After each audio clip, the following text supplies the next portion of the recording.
That mission, I get on that video mission. I got school tomorrow.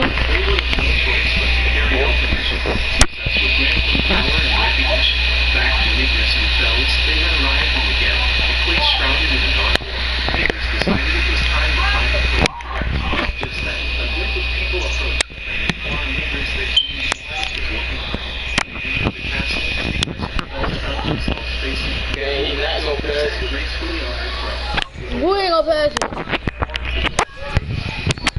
Alright, now keep it up. Give me some. Who won it? Who won the Super Bowl this year? Don't even say y'all either. Shouted that they should get rid of him, citing his reputation as a useless individual. In response, an angered Florence promptly kicked the man and scolded him for making exterior judgments based on mere wrinkles. While this exchange played I'm gonna throw like dots. I'm gonna dots. array of skills and talents that marked her as a truly exceptional individual. And you know what? Indicator was set to warn, conveying the seriousness of her condition. With both her heart and body severely wounded, in response to Negris's arrival, Oh, and I got Florence confided that she had heard rumors of a healer who had operated covertly within the castle. This healer had seemingly mended an arm previously considered beyond recovery. It became evident that Queen Florence had been seeking a healer for her own afflictions. Before the conversation could proceed further, Negris posed a vital question.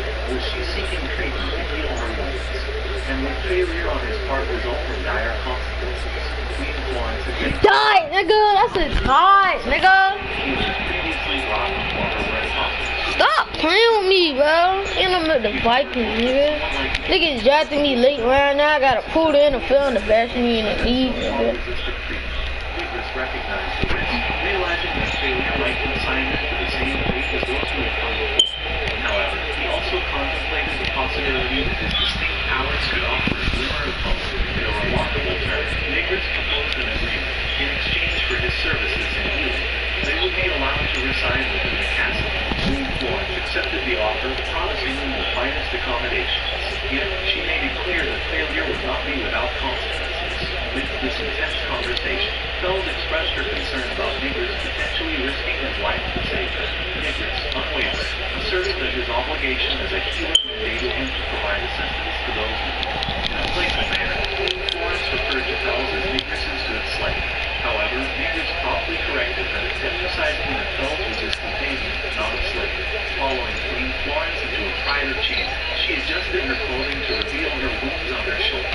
As Negris assessed her injuries, she nervously cautioned her against touching her wounds arbitrarily. Despite her threat, Negris reassured her that it would take some time. With gentle care, he initiated his healing measures, tending to her numerous wounds that marred not only her shoulder but her entire body. As Negris continued to heal, Oh, that's a pig. passed close into his consciousness. Yo, what's this to a pig? Alongside her injured mother, in the ghetto, a place of profound forgiveness, her mother had imparted the belief that even those who made a mistake could find redemption. Tragically, her mother had died to illness, leaving young Florence to sail a harsh world alone.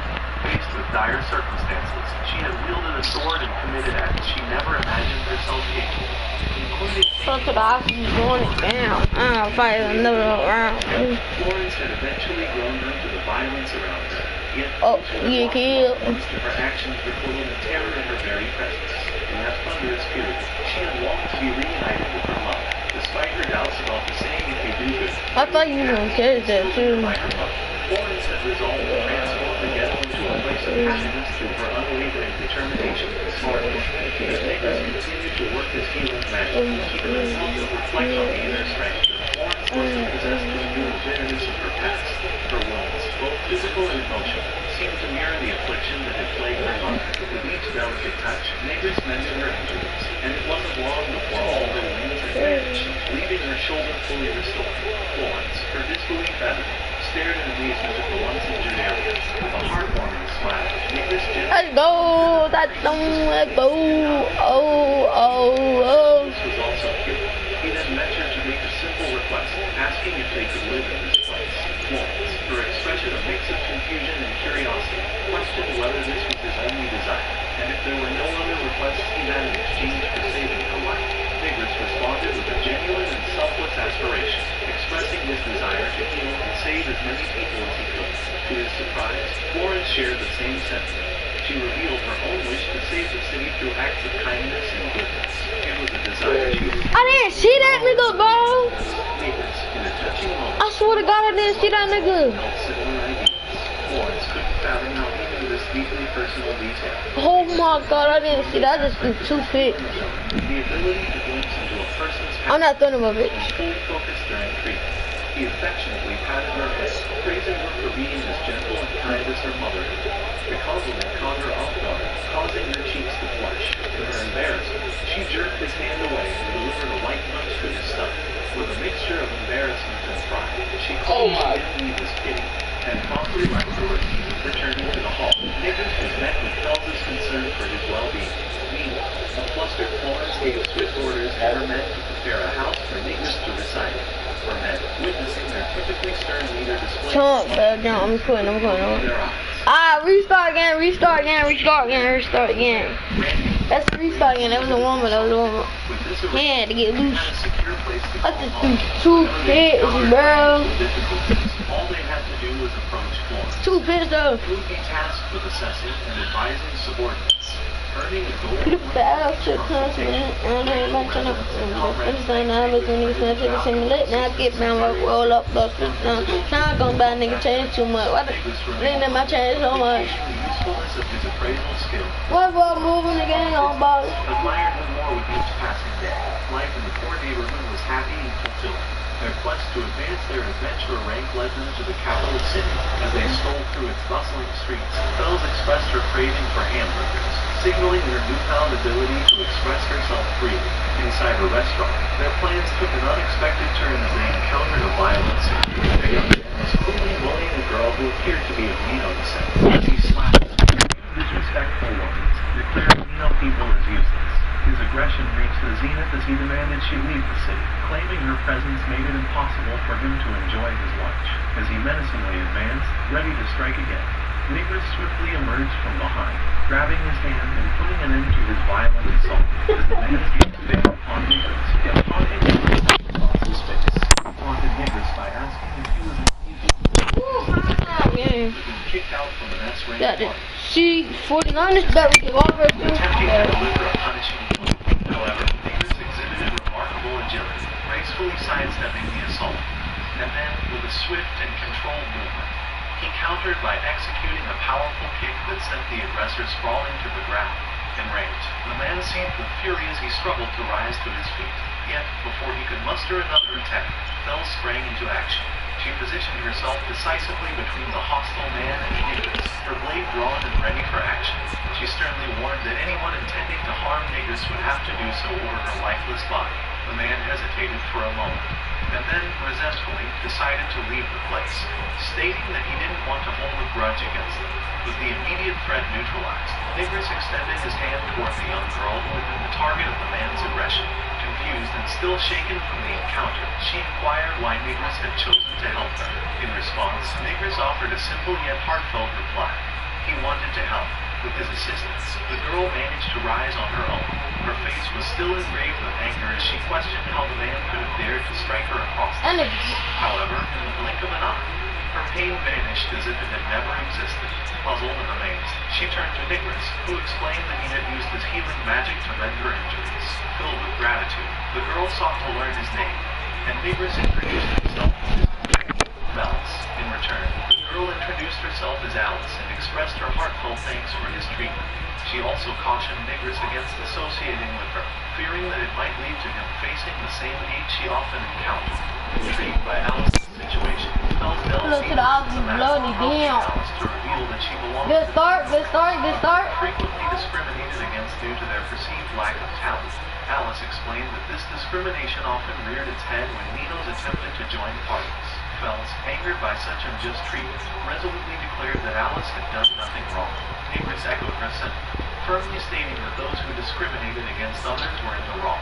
Encouraged by their unwavering support, Alice's spirits lifted, and she wholeheartedly agreed with their perspective, asserting that people were likely envious of her exceptional mage talents.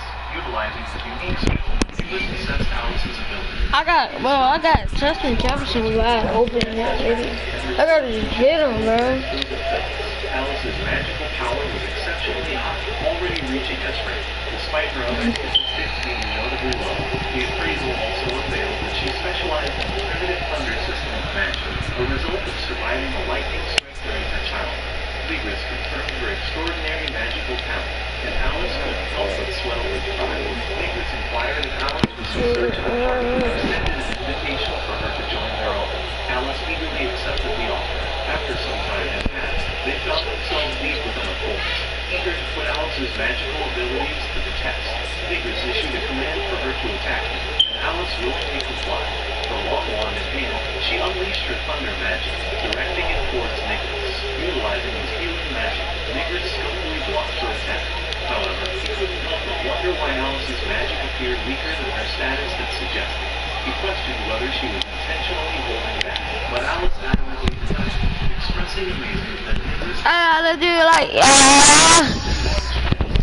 get in there, boy, get in there. Known as layered healing, this skill not only secured his body, but Turn to the awesome door against external damage. It was this skill that allowed him to absorb the impact of Alice's thunder magic. Phelps praised Nigris's innovative thinking, and Alice found herself thoroughly impressed by his ability to both appraise and heal. Nigris inquired if Alice had any other magical abilities besides thunder, to which she responded with excitement about her thunder magic's power and its status as the most potent magic in the world. However, Nigris expressed his confusion about her power's occasional inconsistency. He contemplated the primitive thunder system and its mysteries. Alice then asked about Nigris's remarkable healing abilities. He explained that I gotta set my feet and throw that. He ain't got head on, man. That's my fault. I had that nigga on the outside. I mean, yeah, the outside. Oh my God. I gotta throw that. Oh, go with it.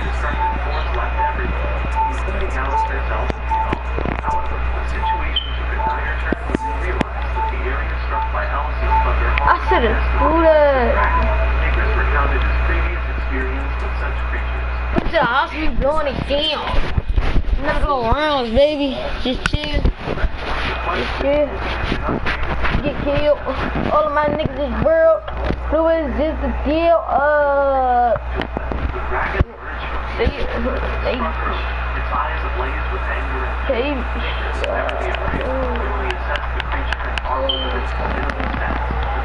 This nigga.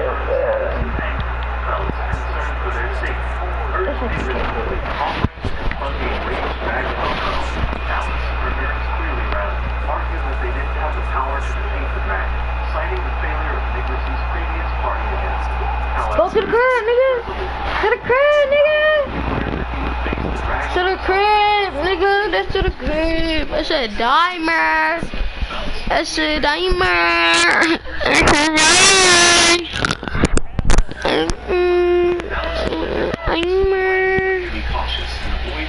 I'm 25.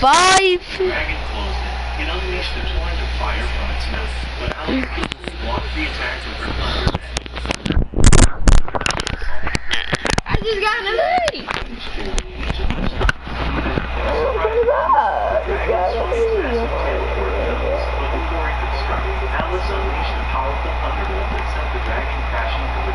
No, please.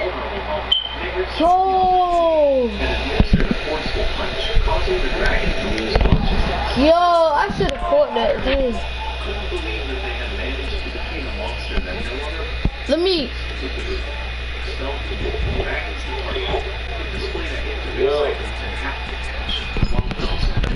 What you playing? What you playing? Yo, man.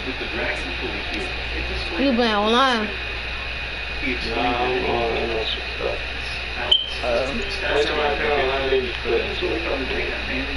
Cat! Please. Oh!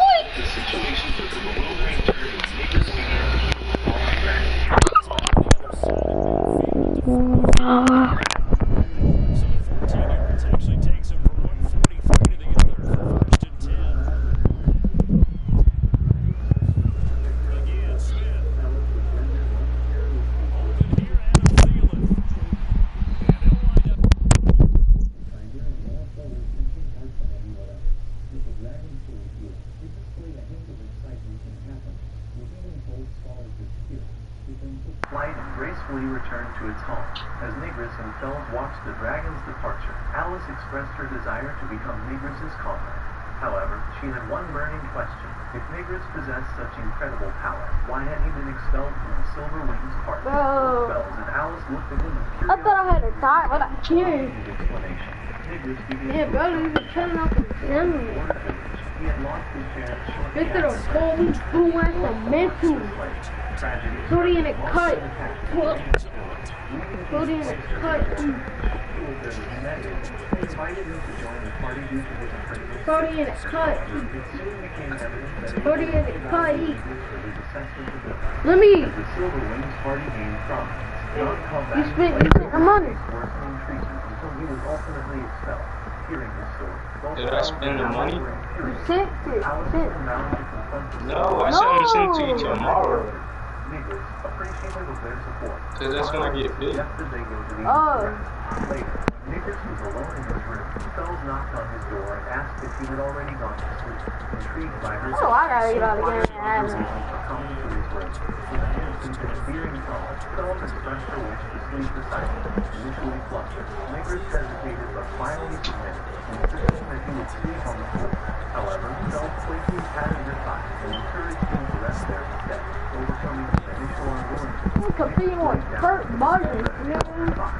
I have more yet than you guys are doing. You're like me. Give me the $40. Someone who always did their best. She then made a heartfelt That nigga is trash. Some people put his dad. by Nigris' side no matter what challenges lay ahead. Grateful and deeply moved, Nigris felt a weight lift from his heart to the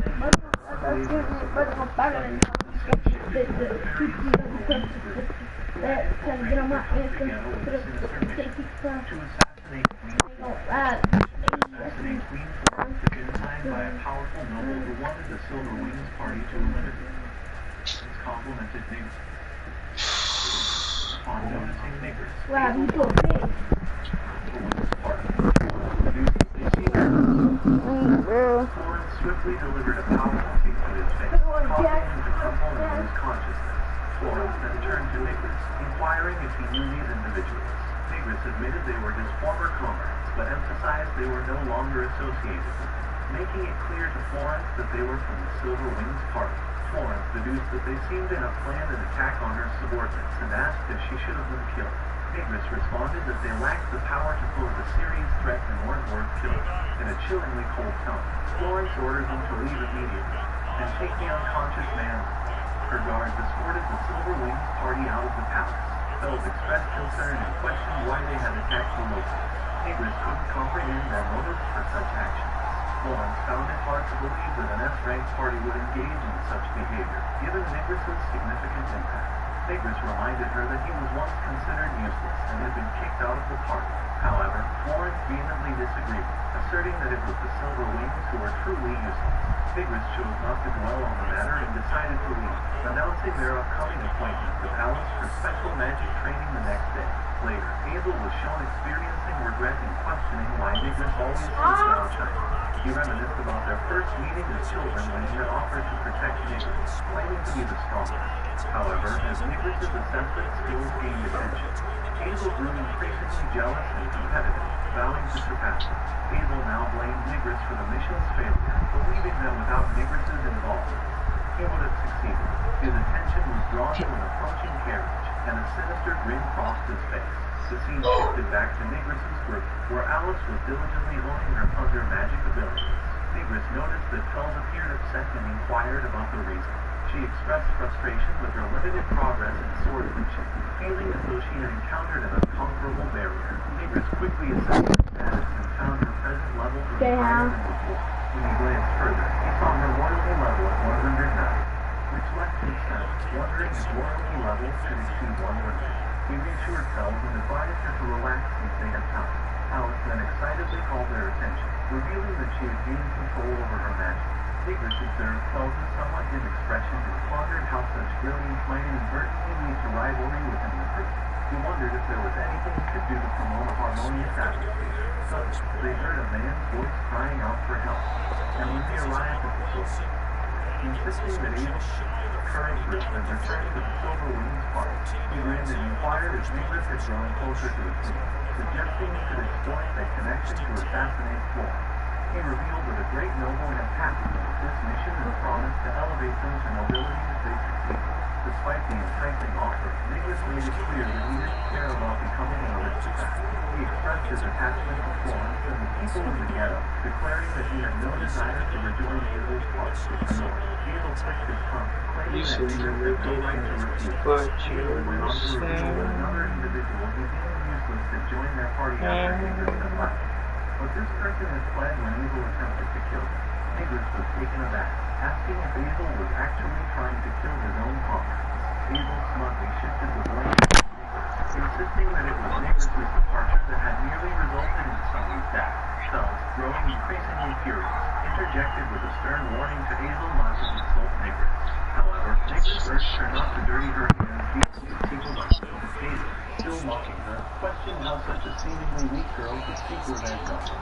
Nicholas corrected him, stating that his true opponent was Abel responded with manic laughter, persisting in calling Nicholas weak.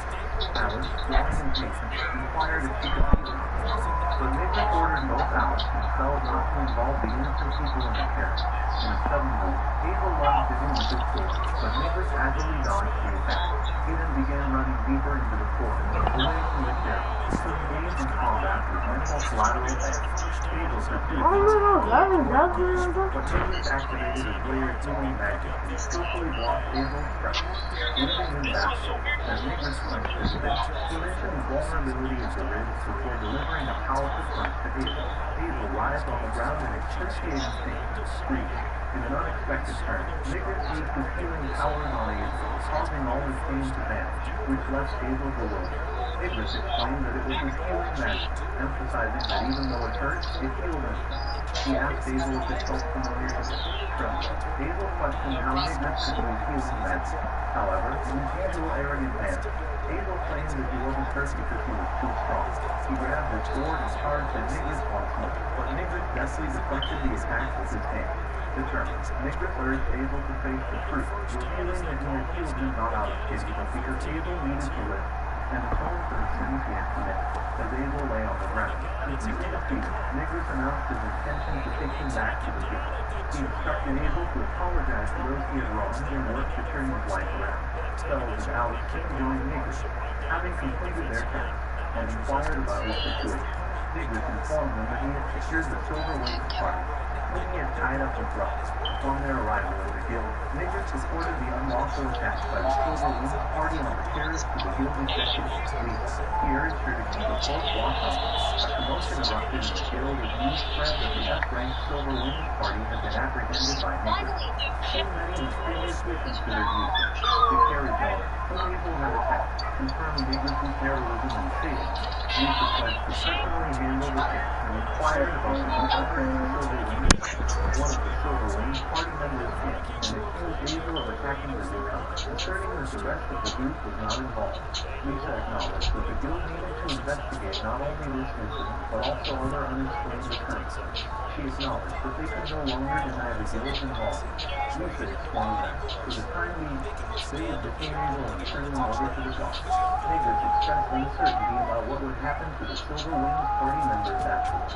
Lisa explained that because it was an attempted murder that had failed, they were likely to be downgraded to slave status and spend the rest of their lives as slaves on their noble orders. She lamented that she hadn't expected the F-ranked party, representing the entire guild, to consist of such individuals. Alice, still filled with anger, criticized the guild for its bias based on position and status, suggesting that the bounty might be reduced because she was a female. Nicholas tried to calm her, but Lisa acknowledged that Alice was correct. She admitted that the guild prioritized position and status without considering individuals' true status. Lisa regretted being caught up in the guild's shortcomings despite her contributions. On behalf of the guild, she bowed before them, apologizing for the guild's past treatment of Nicholas and thanked him for apprehending the Silver Wings party. Lisa's act of bowing to them left evidence Negress astounded. The guild had strict rules and bound below ranked detention. The guild was one of the 3 forces for hazard in the country. It would weaken the guild's position as a power structure, build precedenti, and demonstrate their authority over adventure. Found the adventure can be seen as a sign of weakness and damage the guild before. Moreover, the apology also meant that the guild accepted the scandal involving an S-rank party, and acknowledged that the party represents the guild that committed the crime, which would harm the guild's reputation. Despite being a guild member, Lisa was remarkably empathetic towards Negress, feeling alarmed, requested that she not lower her head before him. He realized that there were my God, bro, these niggas need to score. Man, I just got 2 stops. The guard appeared and asked those involved to follow the As the carriage owner prepared to leave, Lisa requested to accompany them to learn more about the incident. And they agreed. As they left the guild, Fellows inquired about their next steps, and Negress suggested that they needed to replenish their energy. They decided to fill their stomachs and head back home. While wandering the streets, Oh my God. Then they want to start this bullet, bro. Wondering if she would be alright. Negress believed That's why I can't wait to lose this team. Exactly why I can't wait. Suddenly, Fells noticed a woman standing in front of the guild, and upon closer inspection, they realized it was Lisa. Approaching her, they were surprised to learn that Lisa had left the guild. They asked her for the reason behind her decision. And with a sigh, she explained that the guild often judged people based on numbers. Lisa admitted that she was angry with herself for being part of such a system, and not being able to make a difference. So she had decided to leave without hesitation. She assured me that she had no regrets about her choice. Some time earlier, within the guild's office, the guild master burst into one of the range. He had heard about Lisa's apology to a low-ranking adventurer, and admonished her for her actions, accusing her of disgracing the guild. Lisa questioned whether he was willing to overlook the Got another stop. Look, y'all niggas just kick a field goal. God damn. Oh my God. These niggas suck, bro. Considered it acceptable for such valuable parties to enjoy some freedom. However, he blamed Lisa for We just got 3 stops in overtime. They still ain't put up no Lisa's eyes widened in disbelief as she argued. Thank you, another interception. Oh, run that to the crib. Run that to the crib. Okay, we guarantee freaking hit field goal.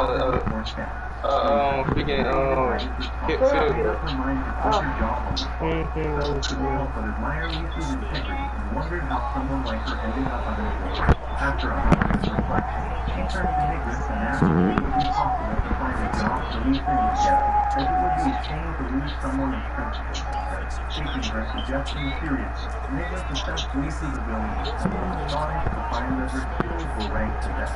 Intrigued, Negress considered the possibility that Florence might be seeking talents with high skill levels. He turned to Lisa and informed her that he had a recommendation for her, even if she had left the guild. Upon their arrival in the ghetto, they introduced Lisa to Florence.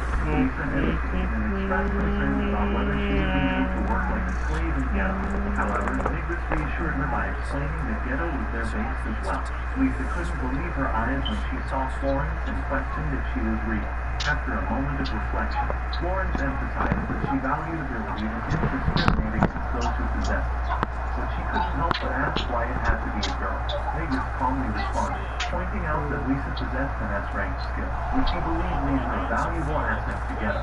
Florence acknowledged that people with high-level skills were excellent candidates for sewing and crafting, which were currently in demand. Negress added that Lisa's 10 years of experience working for the guild made her an excellent source for teaching others. He believes that Lisa has the capability to excel in various tasks, whether it was sewing or teaching. Negress emphasized the importance of education, as he believed that if adults were empowered, children would follow suit.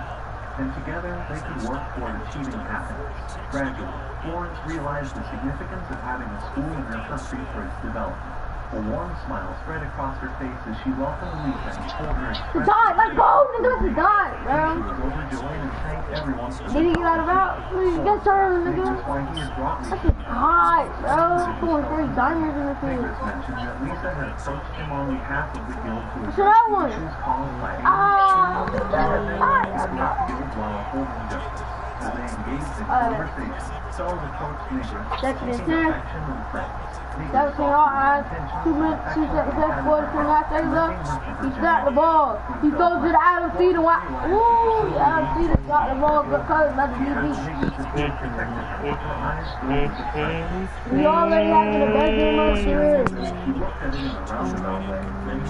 Like that was. Florence blushed, feeling her heart skip a beat. Reflecting on his encounter with Hazel, Negress informed Florence that the one aiming at Yo, where's my...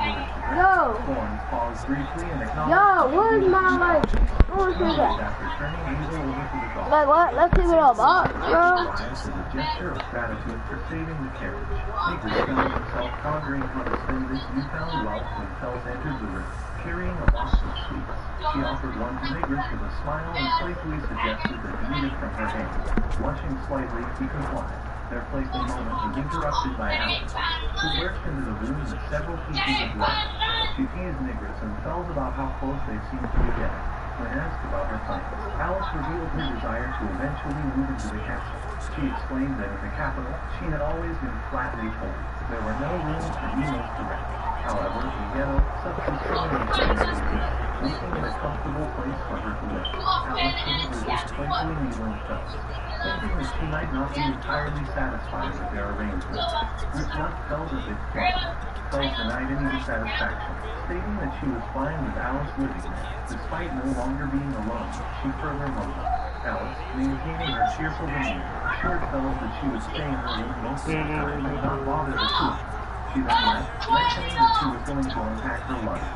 With Alice gone, Negress commented that Alice was as lively as ever, and Fells added that the castle would become even more fun with her presence. Negress then requested Fells' assistance in going shopping in the capital, as Alice would likely need additional food and supplies if she chose to stay at the castle. Confused, Fells asked if they were going alone, to which Negress replied that Alice was still busy with her unpacking. As they ventured into the country of Ghetto, Fells noticed that the crowd was growing larger. Suddenly, a man called out to Negress. Safety job. For everything he had done for them. That's a good job by that safety job. I thought he was going to keep spinning up high, but he dropped. Others in the crowd also approached, offering small tokens. That's a good play by that safety, boy. That's a good play by that safety. I thought the safety was going to be throwing that nigga drop right in the middle of the block of the court. But he threw it in the end, though. And explaining that she shouldn't wander off like that. Negress recognized him as the same man who had been apprehended in the capital for theft. The man also recognized Negress and expressed his heartfelt gratitude for tending to his wounds, which had allowed him to resume his role as an adventurer. Huey joined in, thanking Negress as well, witnessing Huey's joyful expression. Both Negress and Fells felt deeply delighted by the impact they had on the people's lives. That nigga wanted to try to jump the ball. Mine on that pump face. There was no immediate need to travel to the capital for shopping. Oh, that They unexpectedly encountered Lisa, who had just finished her teaching duties. Lisa had taken on a job as an office assistant for Florence and was also teaching the children in the area to read and write. She mentioned that the children were very obedient and truthful in their studies. Negress shared the news about Alice coming to live with them in the castle and extended an invitation for Lisa to visit whenever she had some free time. Lisa agreed to the idea and walked on the steps. Negress couldn't help but feel a sense of contentment as he observed the happiness spreading in his surroundings.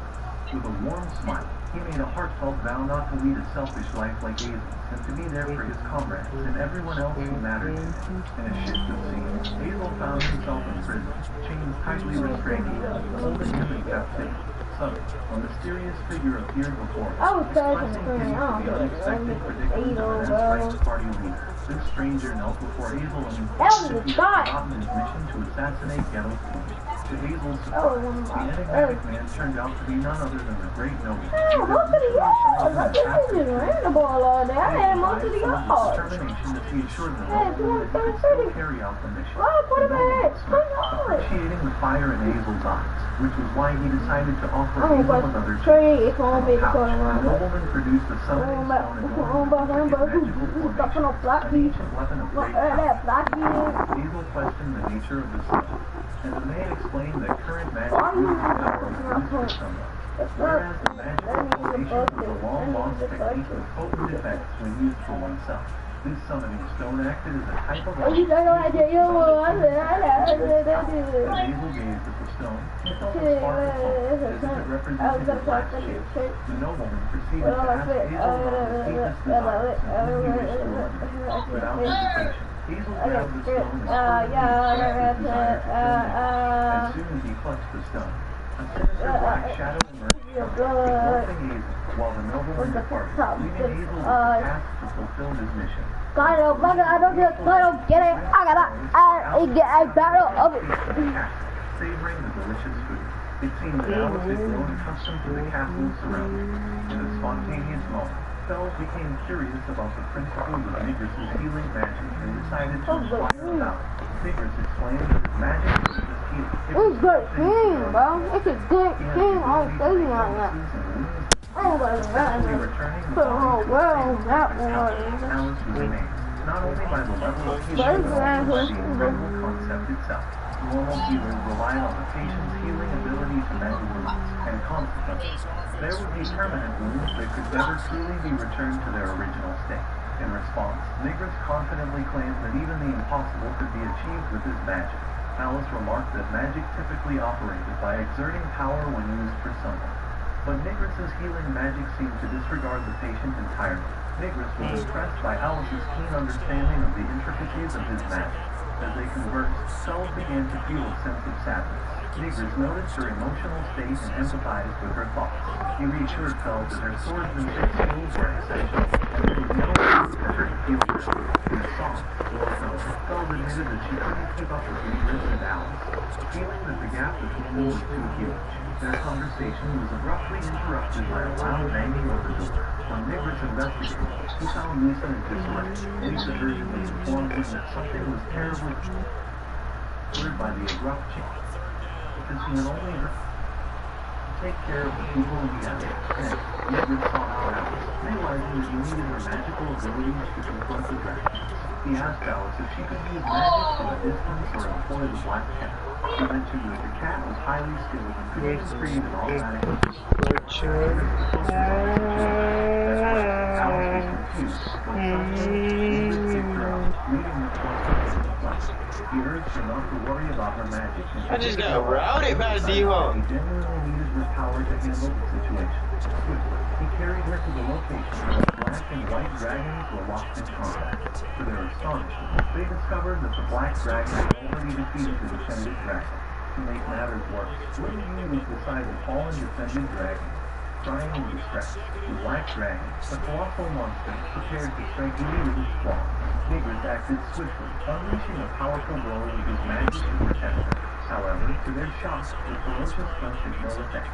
When they looked closer, they noticed a peculiar barrier, and Alice directed Nigris's attention to something resembling a linked note on the dragon's chest. Upon closer inspection, they saw an opening, and to their amazement, Hazel was within, acting as the dragon's host. Hazel's enraged voice rang out, calling Nigris's name in anger, and the dragon began closing in on her. Reacting quickly, Nigris grabbed Yui and Get out the pig. sprinted away from the approaching dragon. He couldn't comprehend why Hazel had taken on this form. But one thing was clear, Hazel was determined to target him. Alice unleashed her magic, thunder rays, and aimed it at the dragon. But once again, it was protected by the mysterious barrier. Nigris felt a wave of panic, wondering how they could defeat the seemingly invisible foe. Alice calmly explained that the barrier was similar to an ancient device known as a relic from antiquity.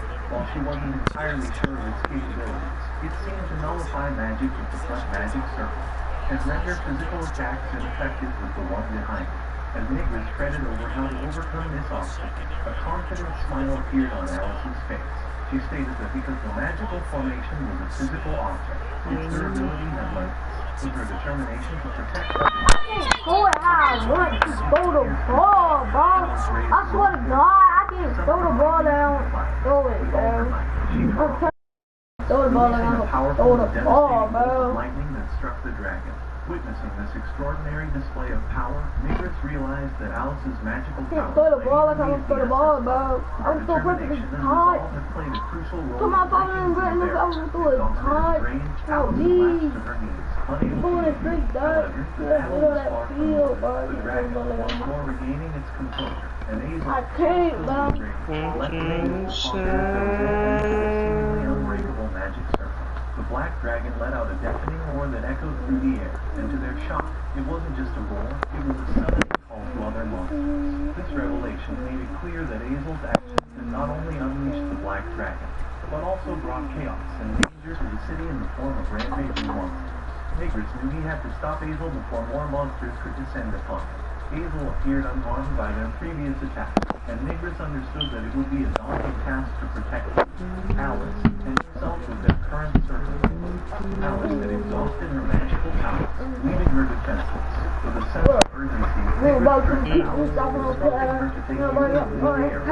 Alice, concerned for Nigris' sake, asked if he had any chance of defeating the dragon. Although the odds seemed overwhelmingly against him, Nigris reassured her, his determination unwavering, and told her to go. Just as Nigris and Alice faced this dire situation, help arrived in the form of Bells and Florence. Florence, upon seeing the dragon, immediately recognized Azel. Nigris informed them that time was of the essence, as the monsters were returning in larger numbers. He resolved to leave the area as quickly as possible. Bells, however, disregarded Nigris' appeal and expressed her willingness to stand by his side in battle. Nigris, overwhelmed by the sense of responsibility for their safety, initially declined, stating that they didn't know how to defeat Azel. Furthermore, he pointed out that Alice had depleted all her magical powers, making him unsure of his ability to protect everyone. It was then that Alice stepped forward, challenging Nigris' view of her as a burden. She declared that she still had one more powerful strike left in her. Florence, too, chimed in, assuring Nigris of her determination to stay and help. She had already fought alongside Bells to eliminate monsters and evacuate the people. Bells, showing unwavering loyalty, decided not to leave Nigris alone in this risky situation. She emphasized the importance of comrades protecting Nigris. The determination of his comrades. As they stood together, ready to face Azel and the menacing black dragon, Nigris realized that he had underestimated the strength and reliability of his comrades. While the odds remained intimidating, he knew that they were a formidable team. Bound by their unwavering commitment to one another, facing this challenge head-on, Nigris vowed to protect Yetta and his friends, and the innocent people caught in this turmoil, no matter the cost. The noble, comfortably sipping his tea in his mansion while observing from a distance, enjoyed the unfolding scene. As the ominous shadow lifted together, he concluded that the impoverished district would likely fall into chaos. It seemed that those with exceptional skills always managed to complicate matters, regardless of the location, always becoming obstacles in his grand plan. Recalling the time when the demon lord had unified the world using that very magic circle, a circle that held unparalleled potency when wielded for self-interest, the nobleman pondered the challenge posed by Azel. No matter how many skilled magic users were present, their efforts were rendered futile against Azel's might. However, the nobleman needed help as well on the matter of the enigmatic primordial witch, Alice. It was Alice, the wielder of lightning, who troubled him the most. With a sly grin, the nobleman contemplated that once he managed to overpower the individual with extraordinary skill, victory would inevitably fall into his grasp. As for the one possessing the ability of appraisal, so solitary alone, the nobleman believed there would be little he could do to intervene. Meanwhile, back in Ghetto, Florence inquired about their strategy to defeat the Black Dragon, which seemed impervious to all attacks due to its protective magic circle. As they brainstormed, the descendant dragon, struggling to breathe, launched another desperate attack against the Black Dragon. Driven by its determination to shield the city, Felix suggested that they should assist the defended dragon, theorizing that fighting together might turn the tide. However, Nigris intervened, cautioning against their involvement in the dragon duel, as they would only be hindered. We pop out the glass out now, everybody got switched. There was any conceivable way to defeat the Black Dragon. After So like, I guess he's probably. potential solution, Oh my god. I guess he's probably. I told you about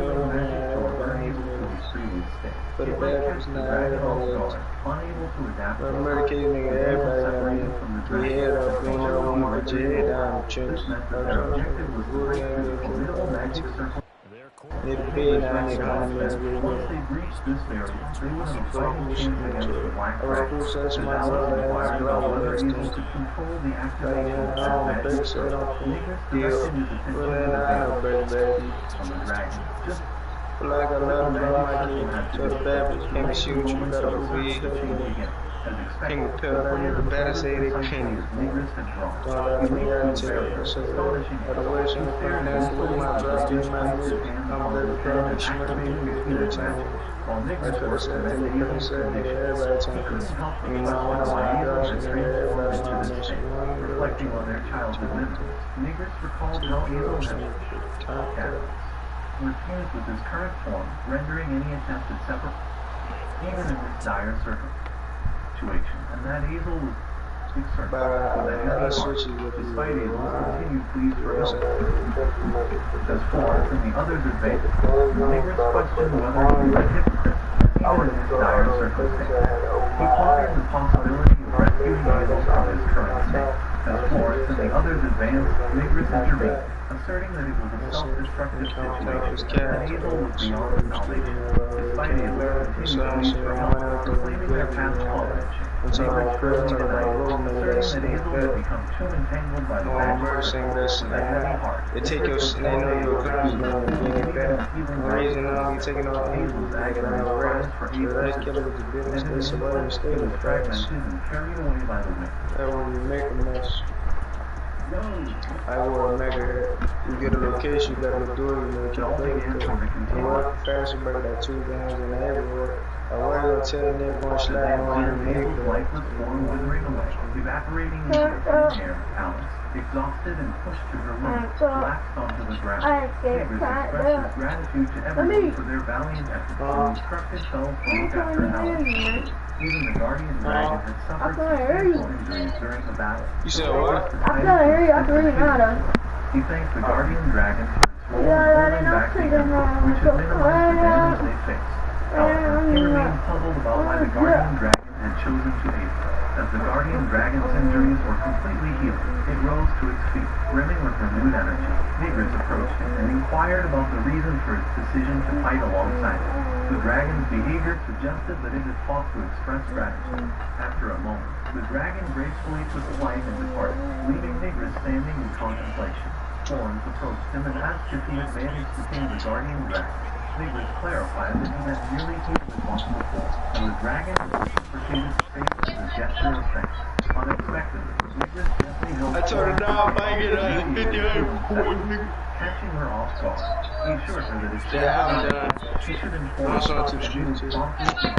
This gesture left her I got niggas who I thought we niggas died. You need to shoot me, you need to show me out. I got blood in my eyes.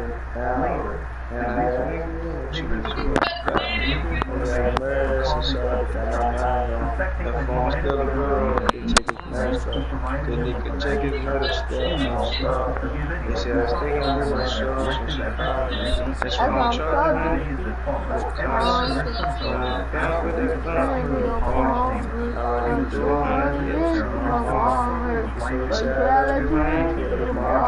I tell him now I'm coming home, so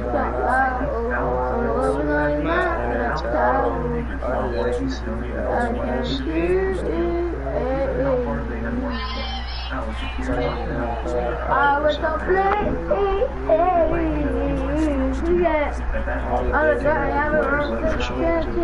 Baby, when the fun of day, we have to finish it.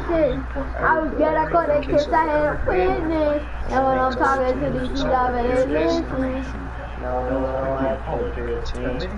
Man, I fell into my knees when I came. I can't let me into the hallway. I'm really going to let Rico sneak him off. Their current life and her willingness to contribute to their share of on how Alice felt since her magical talent Negress asked for her thoughts. That she didn't notice a significant difference. However, when Negress appraised her stats, she was astounded to discover that her magical power had escalated from great to greatness. Moreover, her magical power had raised to SSS, revealing No, that's a good down. God, that's a good down, bro. Negress praised Alice. Give me another. Incredible Oh, give me another. Face proclaiming herself the strongest with vowing to continue striving for improvement before striding away with determination. just as Florence made her appearance, complimenting Nigris for his ability to uplift people's spirits. She expressed her profound gratitude for his help once more. Nigris responded by dismissing concerns about money, emphasizing that wealth was temporary. Eventually, the entire situation had been caused by This my life, do what I want to do, different roads. You know, the big road up here, 100% home. I got Richard Stone, they get them and they get them gone. You know, Chapel, they got I had to put them on. Unless we got the nuts, we put the shit on. It's the middle of the song, I got a really long. Every time I'm just trying to go one twice, I can't be part of shooting dice. Yeah. My little brother had I'm assuming. Yeah, seeing the world already, I see it.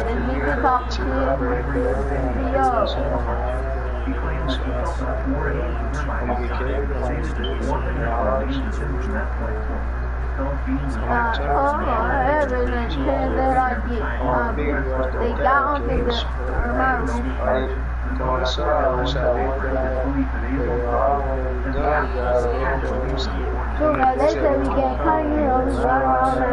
We can listen to money called because you know live in them. Money called because off of the country. They can capture that, really be that for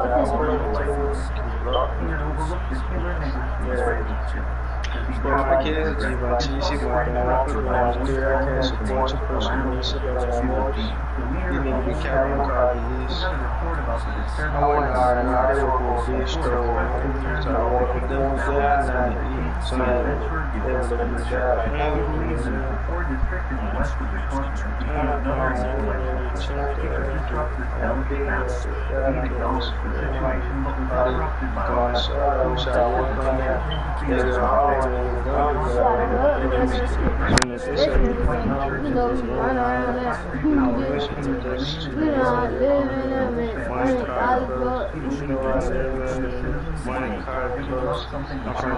Niggas be talking about me, we really be there for attention. Talking about they really rich, we really begging me on my pitch.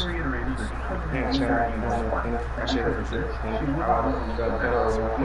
just get out of business. I'm gonna check my own, nobody gonna tell me make my show nobody else. Dice game, fancy see no I need casual series. Every guy should have smashed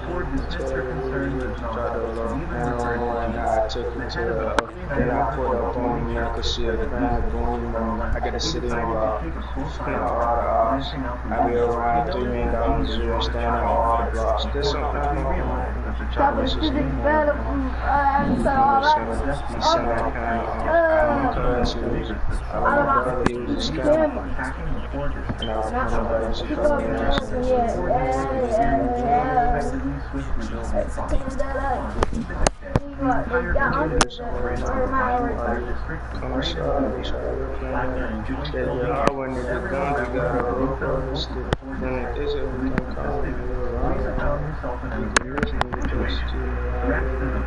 Mr. Alice's playful suggestion. The crowd cheered for her, and Nigris, watching over, quietly advised Alice not to push me during in the midst of the celebration. Joanna approached Alice and invited her for a drink.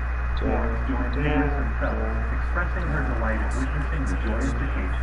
Nigris shared that he was worried about the fate of everyone.